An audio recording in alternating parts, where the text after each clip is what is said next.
ఈరోజు స్పెషల్ ఏంటో తెలుసా? చికెన్ సమోసా చేస్తున్నాను. కప్పుల మైదా పిండి, సగం స్పూను సాల్ట్, కొద్దిగా సోడా మనకు ఎందుకంటే మంచిగా పొంగడానికి, పావు నూనె, మంచిగా కలుపుకోవాలి. పూరి పిండికి ఎలా నానుపుతామో అలాగే నానపాలి. మళ్ళీ కొద్దిగా రుచిగా మనకు మంచిగా రావు సమోసా. అట్లా పెట్టుకుంటే మంచిగా మెత్తగా స్మూత్గా అవుతుంది. ఒక గంట సేపు పక్కకు పెట్టేసుకుందాము. ఇప్పుడు మనము చికెన్ కీమా వండుకుందాము.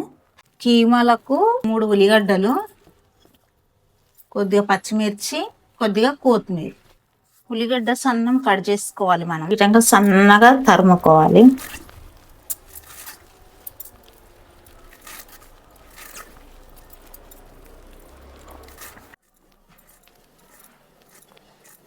పావుల నూనె, పచ్చిమిర్చి, ఉల్లిగడ్డ, మీరు పుదీనా, నల్ల ఉల్లిగడ్డ, స్పూన్ పసుపు, కారం, 1 స్పూన్ ఉప్పు,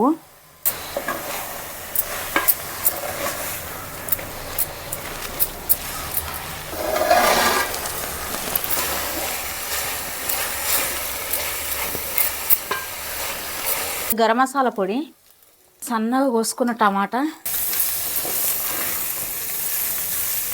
వాటర్ పోసుకుందాం మాడకుండా. మనము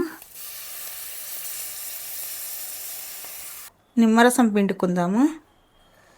కవర్లో పెట్టాము కదా, పెడితే ఇలా అవుతుంది స్మూత్గా. మనం దీన్ని పూరీలాగా చేసుకుందాము. సమోసాకి రౌండ్గా చేసుకున్న ముద్ద కొద్దిగా పొడిపిండిలా అద్ది పూరీలాగా తలుచుకోవాలి.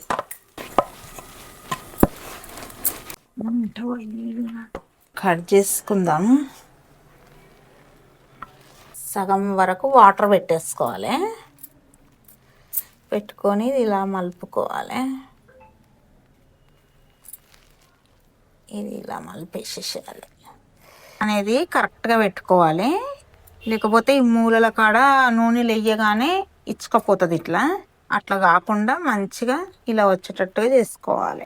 పూరి ఇలా వేసుకున్నాం కదా, ఒక స్పూన్ ఇది పెట్టుకుందాము. కీమా పెట్టుకొని మనము దీనికి కొద్దిగా వాటర్ పెట్టేసుకుందాము. వాటర్ పెట్టేసుకొని ఇది ఇలా అనేస్తే సమోసా రెడీ.